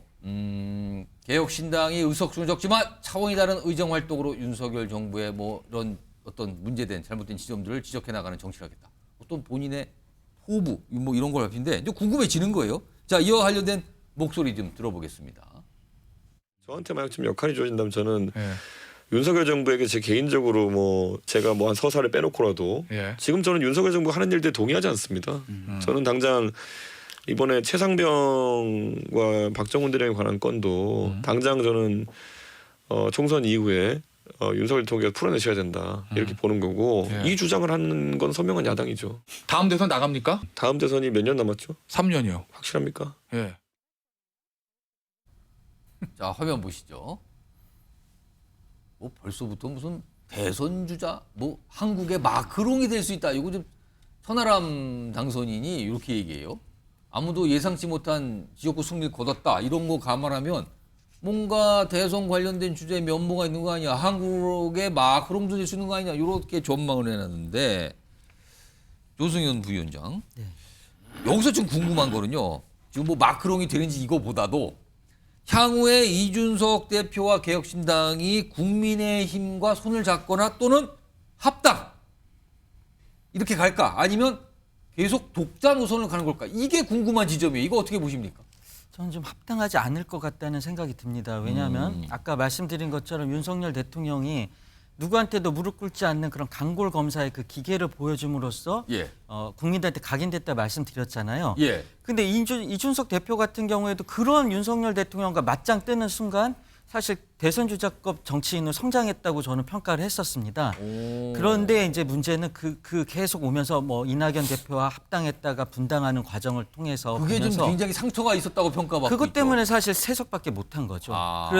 그게 만약에 잘 대화 타협을 통해서 정치를 만약에 제대로 했다면은 훨씬 더 좋은 성과를 낼 수 있었을 거라 저는 예상을 해보는데, 그러니까 이준석 대표도 윤석열 대통령만큼이나 어떤 타협과 조정을 못하는 그런 좋게 말하면 기계가 있고 안 좋게 말하면 정치인으로서는 조금 뭐랄까 이거는 제 판단이죠. 이제 세대가 다르니까 제가 뭐 이게 주제 넘게 평가할 수는 없지만은 그렇지만 제가 봤을 때는 더 많은 세대, 더 넓은 세대가 공감하고 소통할 수 있는 그렇게 해야지 정치인으로서 더 성장할 수 있다는 생각이 저는 좀 들어요. 근데 그런 부분에서 확실히 부족하다는 생각이 드니까 또 윤석열 대통령하고도 아까 계속 대립하는 그런 스탠스로 갈 것 같다는 생각이 드는 게 오늘도 방송에서 임기 3년 그게 확실합니까?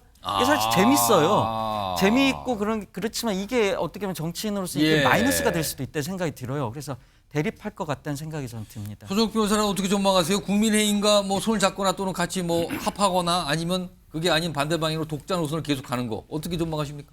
지금 이제 그 반윤의 깃발을 보면요. 예. 제가 보기에 제일 앞에 이준석 당이 있는 것 같아요. 아, 그다음에 반윤. 조국당이 있고 민주당이 그 다음이에요.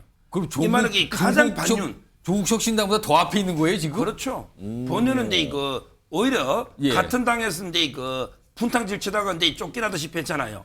이런 게 더 적대적이 됩니다. 예. 원래 그런 거예요. 싸움은 상대 진영보다 자기 진영 내에서 같이 있었던 쪽이 나가서 하면 더 그렇다. 예를 들어 기독교 불교는 안 싸웁니다. 기독교 내에서 이제 종파별로 그걸 이단이라는 게 꼬리가 약간 다르다는 뜻이에요. 그럼 이게 더 싸웁니다. 따라서 저는 아마 이제 그 국민의 힘하고 예. 뭐 합치거나 이럴 가능성은 이게 전혀 없는 거고요. 전혀 없다. 본인이 곧 나갔는데요. 예. 지금 이게 본인은 그러잖아. 왜 내가 대표까지 한 분이 나와서 출마인지 생각해 보라는데 예. 그 생각해 볼 필요는 뭐 있어요? 본인이 분탕질치다 쫓겨난 거지. 뭐 생각해 볼 게 있습니까? 저는 저 이준석 뭐 대권 운운하는데 예. 저분이 뭐 자례가 이번에 됐습니까? 공영훈 후보가 압도적으로 앞서다가 예. 그다음에 내부 정보로 부동산 투기 의혹이 생기면서 지지율이 곤두박질 치면서 어부지낸 게 하나. 두 번째 국민의힘에서도 거물급을 냈으면 됐을까요? 아, 신인이 나갔군요. 진짜 신인이 한정민 후보 나갔는데 정치 초년생이잖아요. 그러다 보니까 이게 국민의힘의 지지율조차도 온전하게 못 받은 거예요. 그러다 보니까 이제 된 거 아닙니까? 좀 더 겸손해야지. 저렇게 뭐 대권 운운할 때가 아닙니다. 또 서정욱 변호사는 뭐 제가 예상대로 쏟아내셨어요 지금요. 뭔 소리입니까? 지금 어딜 합당 얘기를 지금 할 수가 있습니까? 약간 이런 분이셨는데. 자, 일단 이준석 계 얘기 좀 해보죠. 이준석 계 하면은 정치권에서 나오는 표현이 있죠. 천아용인 4명의 정치인을 말하는 건데요. 청년 정치인들. 자, 그런데 화면 좀 보겠습니다. 그 4명 중에 2명이 이번에 당선이 됐습니다. 천아용인 중에 천하람 당선인. 지금 개혁신당 비례대표 2번이었죠. 당선됐습니다. 2석이 됐는데 그중에 2번으로 된 거죠. 그리고 다른 2명은 안 됐고요. 그리고 김용태 당선인. 여기는 국민의힘에 잔류를 했죠. 그리고 경기도 포천 가평 지역에 출마를 해서 당선이 됐습니다. 그러면 천용이 당선이 된 겁니다. 목소리 들어보시죠.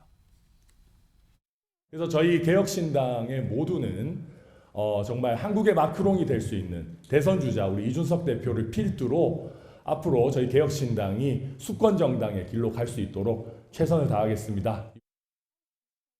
국민의힘 안에서 저희가 건강한 보수 정당을 만들고 싶다는 의미가 있었고 당내에서 역할하고 당내에서 대통령실의 여당으로서 목소리를 전달하고 바뀌어갈 부분이 있다면 바꿔가야 된다고 말씀을 드리는 것이 그것이 국민을 위한 길 아니었나 이렇게 생각되고요. 계속해서 잘한 결정이라고 생각합니다. 이상희 평론가? 네.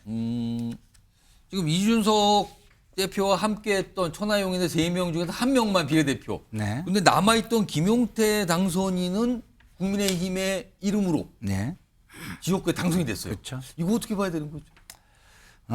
이거를 보면은 이준석 대표가 대권 주자를 논하기에는 아직 한참 이르다. 요 현상이 지금. 네, 이런 생각이 드는 게요. 이준석 대표가 누굽니까? 정말 혜성처럼 나타나서 보수 정당에 진짜 누구도 해결하지 못하는 박근혜 탄핵의 강을 예.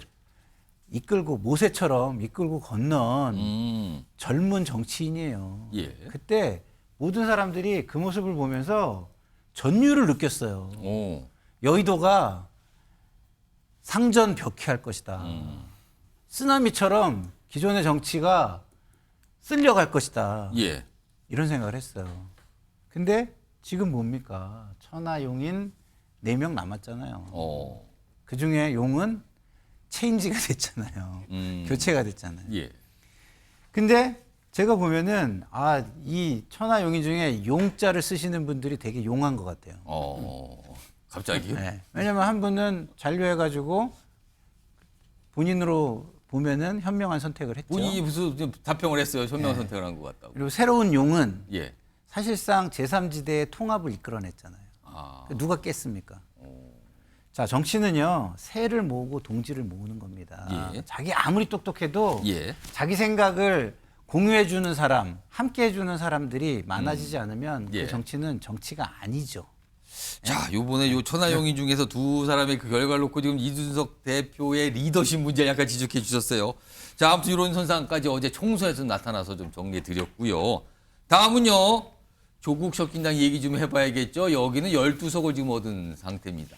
자, 제목부터 확인해 보시죠.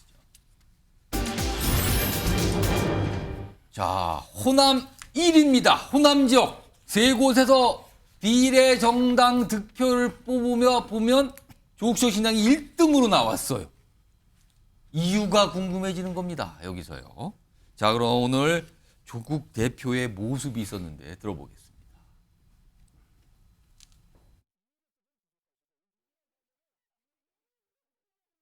조국 혁신당은 오늘 4월 10일 총선 이후 첫 기자회견을 서울 서초동 대검찰청 앞에서 합니다.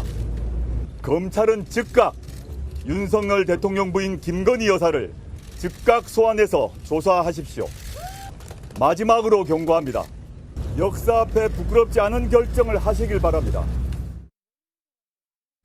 자, 조국 혁신당 얘기 지금부터 해볼 텐데 우선 이 김보협 조국 혁신당 대변인 전화로 연결돼 있는데요. 좀 짧게 인터뷰 좀 나눠보도록 하겠습니다. 안녕하십니까? 나와 계시죠? 네, 안녕하십니까? 김보협입니다. 자, 우선 가장 궁금한 질문인데요. 12석을 얻은 제3정당이 됐습니다. 지금요. 네. 자, 이건 어떤 배경과 이유가 있다고 지금 자평하고 계십니까? 예, 창당한 지 한 달 남짓 됐는데요. 예. 전국에서 고른 지지로 12석 얻게 해주신 국민들께 정말 감사드립니다. 지난 2년 동안 윤석열 정권의 실정과 비리에 지긋지긋하다 이런 분이 많습니다. 민생이면 민생, 외교면 외교, 민주주의면 민주주의 어느 것 하나 잘한 거 없지 않습니까? 그러니까 3년은 너무 길다. 이런 조국 혁신당의 대표 슬로건에 공감한 분이 많았던 거 아닌가. 저희는 이렇게 보고 있습니다.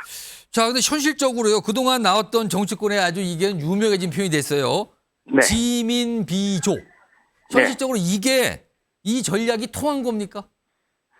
네, 저희가 그런 전략을 앞세우거나 그런 적은 없는데요. 예. 유권자들께서 그런 선택을 해주신 것 같습니다. 그런데 이번에 보면 대구 경북에서도 예. 10% 이상 득표를 했거든요. 예. 그런 걸 보면 지국 비조도 일부 있었던 거죠. 지국 비조도 있었다. 그렇습니다. 그럼 두 가지 현상을 통해서 득표가 굉장히 높게 나왔다. 이런 평가이신데요. 예. 자, 그런데 지금 이제 조국 혁신당이 당장 만날 걸로 보이는 현실적인 문제가 조국 대표가 대법원 판결을 이제 기다리고 있는 상황인데 만약에 여기서 실형이 확정된다면 실형을 살게 되는 상황이에요. 그렇다면 당의 구심점이 사라지는 거 아닌가? 그럼 당은 굉장히 어려워지는 게 아닌가? 이런 분석과 전망도 나오는데 이건 어떻게 봐야 됩니까? 일단 가정을 전제로 한 질문이어서 제가 답변을 드려야 되나 좀 고민스럽긴 합니다. 그러나 많은 분들이 궁금해하고 계세요. 현실적으로. 조국 대표가 혁신당 창당에 결정적인 역할을 하신 거 맞죠? 그리고 지금도 대표를 맡고 있고 아주 중심적인 구심점인 것은 분명합니다. 하지만 조국 혁신당이 조국 대표 개인의 정당은 아닙니다. 총선 직후 당 지도부 조직 체계 아직 정비되지는 않았지만 조만간 갖춰질 거고요. 그러면 저희도 당연히 대표 유시 대행 체제를 갖추지 않겠습니까? 그래야 총선 때 드린 공약 따박따박 실천하고 행동할 수 있을 텐데요. 조국 대표에게 혹시 문제가 생기더라도 제2의 조국, 제3의 조국이 나와서 조국 혁신당 잘 이끌어 가실 것으로 믿습니다. 알겠습니다. 뭐 가정을 한 답변이지만 그래도 뭐 답변을 좀 상세하게 해 주신 것 같아요. 자, 그리고요. 아까도 사실은 여기 나왔던 패널분들께 질문 드렸던 내용인데요. 향후에 민주당과 당을 합당의 가능성은 전혀 없다고 봐야 되는 겁니까? 이걸 어떻게 좀 판단해야 될까요? 제 기억으로 그 대표님이 모든 인터뷰에서 그런 질문에 답을 하셨습니다. 아마 수십 차례 답변을 한 것 같은데요. 합당은 없습니다. 물론 민주당과 교집합이 많지요. 정책도 많고 하지만 다른 부분도 있거든요. 두 당이 합당을 해서 서로에게 도움이 돼야 합당을 추진할 텐데 저는 민주당도 그렇지 않고 조국 혁신당도 그렇지 않다고 봅니다. 민주당은 민주진보 진영의 본진이죠.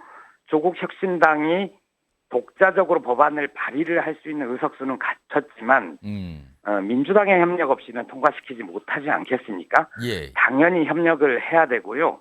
구체 정책, 법안 관련해서는 민주당과 경쟁을 할 수도 있을 겁니다. 그런 선의의 경쟁이 국민들한테 도움이 될 것 같아요. 누가 더 국민 삶에 필요한 정책을 만드는가, 누가 더 국민들에게 다가가려고 노력하는가, 예. 그게 더 국민들 입장에서도 좋지 않으실까요? 그렇게 생각합니다. 사실 많은 유권자분들이 말씀하시는데 조국 혁신당에 관심을 기울이신 유권자분들도요. 네. 조국 혁신당에서 예를 들어서 어떤 민생 관련 정책 분야는 과연 어떤 걸 제시할까 이걸 좀 명확하게 설명하시는 분들은 많지 않은 것 같은데 조국 네. 혁신당이 이제 국회에 입성하게 되는데 그렇다면 가장 먼저 하고 싶은 민생 관련 정책은 무엇입니까? 일단 가장 첫 법안은 한동훈 특검법이라고 여러 차례 말씀드렸고요. 예. 지금 말씀은 이제 민생 관련된 거로 국한해서 질문을 하셨으니까. 예. 그거는 좀 사실 정치적인 예. 이슈로 보이고요. 어떤 정책 예, 예. 분야는 어떤 겁니까? 저희가 그 사회권 선진국 토대를 닦겠다 이런 말씀을 드렸는데 혹시 기억하실지 모르겠습니다. 설명 좀 해주시죠. 사회권이란 표현이 좀 낯설 수도 있는데요. 예. 사회권이라는 거는 국민들이 인간다운 삶을 사는 최소한의 조건을 국가에 요구할 수 있는 권리입니다. 지금까지 복지라고 하면 국가나 정부나 지방자치단체가 시혜적으로 어려운 분들한테 베풀어준다는 그런 느낌이 있지 않습니까? 예. 이제는 좀 바뀌어야 된다. 국민들이 대한민국에서 대한민국 국민으로 살아가는데 나는 이 정도의 최소한의 인간적인 조건은 정부가 마련해 줘야 되지 않겠냐. 그 권리가 바로 사회권이고요. 예. 대표적인 것만 말씀드리면 주거권. 나는 좀 집다운 집에서 살고 싶다. 예. 그리고 아플 때 쉴 수 있는 권리, 또 일할 수 있는 권리, 예. 이런 것들이 넓은 의미의 사회권에 포함되는 겁니다. 자, 요거 마지막 질문 하나 좀 드려볼게요. 네. 시간이 벌써 훌쩍 지나갔네요. 사실은 조국 혁신당의 어떤 시작점을 돌아보면 지금 네. 이런 시각도 여전히 있는 건데요. 정치적인 명예회복 또는 정치적인 복수를 위해서 탄생한 정당이 아니냐라는 시각이 여전히 존재하거든요. 이건 어떻게 좀 설명을 하실까요? 그것도 수차례 말씀드렸는데 예. 정확한 표현은 조 대표가 비법률적 방식의 명예회복이라는 표현을 쓴 적이 있습니다. 예. 그것도 이제 그 앵커의 질문에 답하는 방식에서 나왔던 건데요. 예. 일단 거기서 얘기했던 명예회복이라는 건 조 대표 개인 혹은 가족 이런 명예회복은 물론 포함이 되겠지만 지난 2년이죠. 윤석열 정권 하에서 우리 국민들이 굉장히 자존심 상하고 자긍심이 떨어지고 눈 떠보면 선진국이라고 그랬는데 어느덧 후진국이 돼버리지 않았습니까? 이런 명예회복도 포함하고요. 예. 또 하나 방금 복수라는 표현을 쓰셨는데 예. 복수라는 표현은 조 대표가 단 한 번도 쓰신 적이 없습니다. 그리고 복수를 하려면 예. 개인적으로 복수를 하려면 복수를 하고 싶게끔 만든 사람 혹은 집단이 있지 않겠습니까? 그 집단이나 사람에게 위해를 가할 수 있도록 해야 되는 거죠. 예. 총기를 가지고라든가 뭐 어떤 방식으로든. 근데 정치가 그런 건 아니지 않습니까? 정치를 하는 목적이 누구한테 사적 복수를 하기 위해서다. 이거는 우리 국민들도 믿지 않으실 것 같습니다. 알겠습니다. 그 말씀에 답이 있는 것 같습니다. 자, 지금까지 김보엽 조국 혁신당 대변인이었습니다. 고맙습니다. 고맙습니다. 자, 여러 가지 질문 좀 드려봤고요. 요 조국 혁신당 관련된 얘기 좀 더 해볼 텐데요. 어떤 화면으로 준비된 자료가 있어요. 확인해 보겠습니다. 요거는요, 조승현 부위원장하고 이준호 대변인께 좀 봐주시는데 일단 이번 비례대표 득표율을 호남 지역만 따로 뽑아본 거거든요. 근데 여기 보면 조국 혁신당과 민주당이 주도한 더불어민주연합을 비교해 본 건데 광주 봐보세요. 조국 혁신당이 47이 넘어가죠. 근데 민주연합은 36, 전남 43, 39, 전북 45, 37. 조국 혁신당이 호남 지역에서 비례정당 득표 1등을 한 거예요, 지금요. 민주당이 만든 비례정당을 앞서고요. 조승현 부위원장. 민주당의 텃밭이라고 불리는 곳에서 1등을 차지했습니다. 네. 이거는 민주당의 지금 어떻게 보면 위협적인 상황 아닙니까? 이거는요? 위협이라기보다는 민주당에 저는 뭐 도움이 됐다고 생각합니다. 민주당으로부터 이탈할 수 있는 표를 예. 완충지대의 역할에서 그거를 조국 신당에 가져감으로써 예. 전체적인 선거판에서 어쨌든 야권이 더 많은 의석수를 가져가게끔. 그거는 전국적인 단위를 보면 되죠. 호남만 좁혀보면 호남은 민주당의 텃밭 아닙니까? 근데 텃밭에서 조국 혁신당이 더 많이 나왔거든요. 네. 이걸 그러니까 어떻게 봐야 됩니까? 이거를 저는 이렇게 봅니다. 그러니까 선명성이라고 하죠. 선명성이 훨씬 더 있었죠. 민주당 같은 경우에는 사실 뭐 탄핵이라는 단어를 입 밖에 꺼내지 않습니다. 그게 어떻게 보면 민주당 패널이라든지 이런 분들도 안 합니다. 그런 얘기. 예. 왜냐하면은 아까 말씀드린 것처럼 윤석열 대통령이 야당 대표를 만나지 않는 것이 절반의 국민에 대한 존중하지 않는 거라 한 것처럼 윤석열 대통령 탄핵이란 말을 하는 순간 윤석열 대통령 지지하는 국민에 대한 존중이 아니거든요. 예. 그래서 민주당은 수권 정당으로서 그렇게 강경한 발언이나 이런 거 하는 기조가 아닙니다. 근데 이제 조국 신당 같은 경우에는 그런 얘기를 과감하게 하고 그러면 이제 어떻게 보면은 그런 선명한 야당을 원하는 이런 지지자들한테 어필을 한 거죠. 그리고 뭐 아까 여기 또 말씀하신 것 같은데 짠함, 부채의식 같은 것도 있었고 아까 지국 비조란 말씀하셨는데, 비조. 예. 예. 그러니까 보수에서도 찍은 거 아닙니까? 그러니까 어떻게 보면 조국 신당을 회초리 수단으로서 사용한 건데 이런 것들이 종합적으로 해서 저런 결과가 나온 거라 보고요. 특히 광주 같은 경우에는 아까 말씀드린 선명성이 더 있는 선명한 야당이기 때문에 예. 민주당이 못하는 부분을 가져갔다 이렇게 생각이 들고 저것은 어떻게 보면 민주당에 대한 회초리일 수도 있다고 생각은 됩니다. 이준우 대변인께서는 저 조국 혁신당이 호남 지역에서 비례정당 득표율 1위를 기록한 이 부분은 어떻게 봐야 될까요? 처음부터 이제 조국 혁신당의 그 실체가 뭐냐 했을 때 호남이라고 얘기가 많이 나왔었지요. 지금 조국 후보자 지지하는 세력들은요 민주당 지지자 중에서 이재명에 불만 있는 분들 그분들이 많이 넘어왔습니다. 이재명 대표의 공천에 실망한 분들이 되게 많다고 하더라고요 민주당에서. 예. 그 중에서 뭐 예를 들면 뭐 대장동에서 자기 변호를 했던 변호사들을 전부 다 공천 줬고 실제 5명이나 당선됐어요. 근데 이런 거 보면은 자기한테 충성한 어떤 그 사람에 대해서 보상을 확실해주는 예. 그런 면에서는 자기 세력은 똘똘 뭉칠 수 있는 어떤 그런 게 되지만 전통 민주당 지지 세력한테는 너무한 거 아니냐, 당을 사당화시킨다라는 그런 반감을 일으켜서요.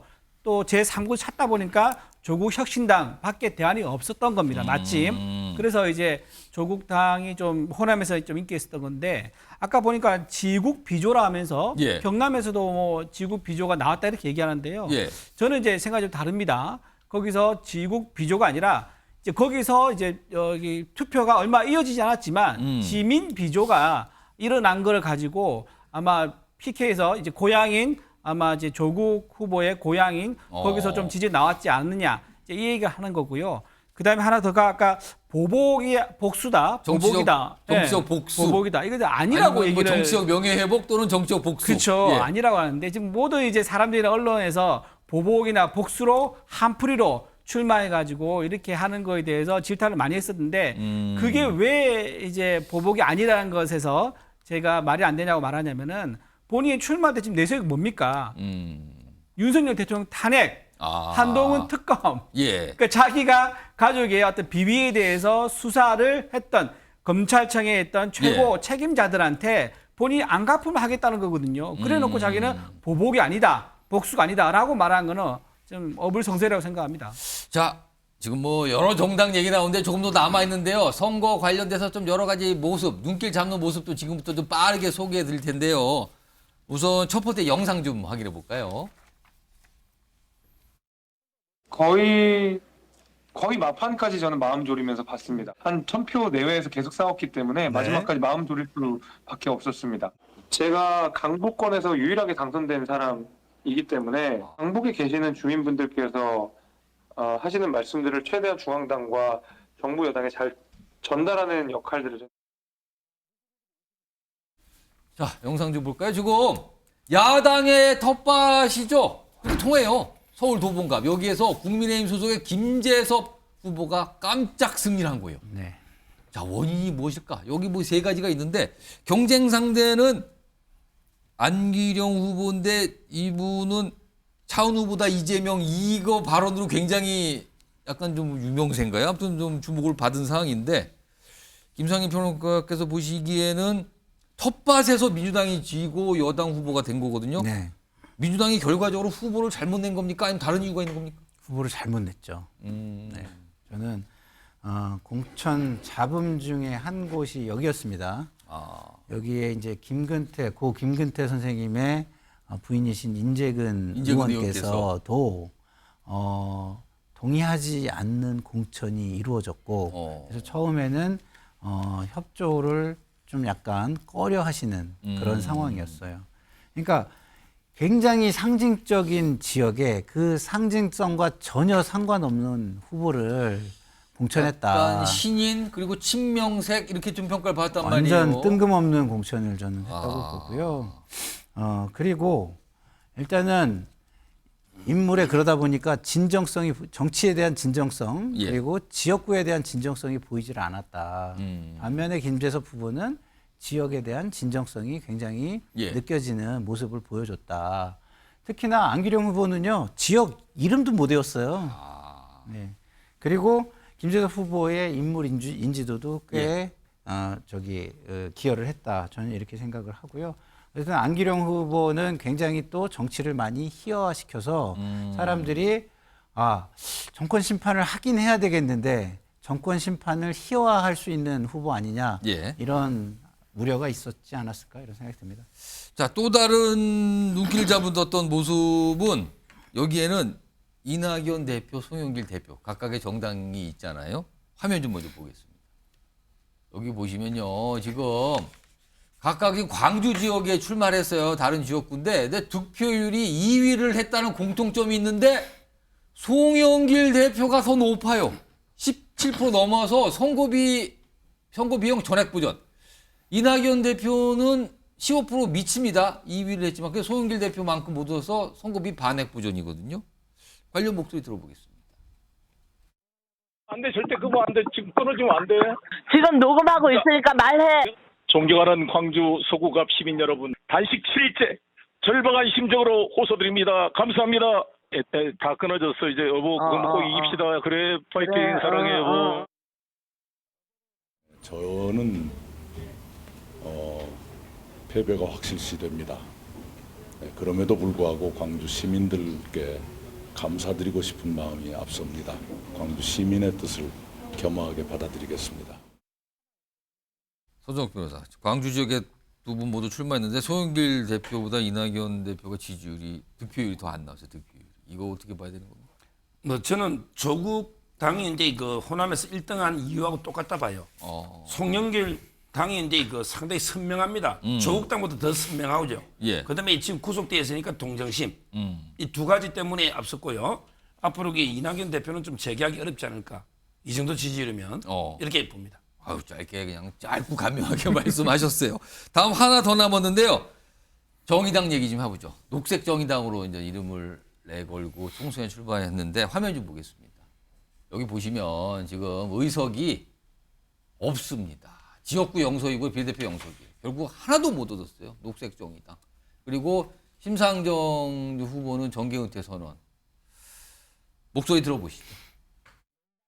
저는 21대 국회의원 남은 임기를 마지막으로 25년간 숙명으로 여기며 받들어온 진보 정치의 소임을 내려놓으려 합니다. 새롭고 젊은 리더들이 열어갈 미래 정치를 따뜻한 마음으로 성원해 주실 것을 간곡히 호소드립니다. 자, 이준우 대변인. 이유가 어디 있을까요? 이렇게 된 정의당의 모습. 쉽게 짧게 말씀드리면요. 고래 싸움에 새우등 터졌다. 이런 생각됩니다. 워낙 이제 선명성을 강조한 조국 혁신당도 있었고요. 이재명이 이끄는 민주당에서 워낙 설화가 많이 나왔지 않습니까? 그 사이에 끼어서 전혀 존재감을 드러내지 못했다. 노동과 환경 정책으로 시민들의 마음을 소구하기에는 정말 존재감조차 좀 내기 어려운 그런 상황이었기 때문에 한석도 얻지 못했다. 그렇게 생각합니다. 조승현 부위원장은 이유가 어디였다고 보십니까? 저도 정의당에는 죄가 없다고 생각하고요. 일단 정치 체제가 양당 중심 체제가 이제 영국이나 미국처럼 정치 시스템이 그렇게 수렴하고 있다고 생각이 들고요. 그렇게 되면 이제 중도 좌파, 중도 우파 정당이 서로 교대로 정권을 잡으면서 그럼 양 극단으로 극자나 극으로 가지 않으면서 국가 정책이 아주 연속성 있게 흘러갈 수 있고 그렇기 때문에 국가가 안정성이 생긴다고 보고 그 긍정적으로 보는 이제 단점은 이제 다양성이라든지 예. 소수자 보호라든지 이 부분이 이제 부족하니까 그거는 기존 정당에서 그 부분을 커버해야 되고 이건 시대의 흐름이라고 저는 생각합니다. 정의당이 사실 그동안 꾸준하게 소수정당이면 의석을 가져왔었는데 이번에는 하나도 없는 원의 정당이 되고 말았습니다.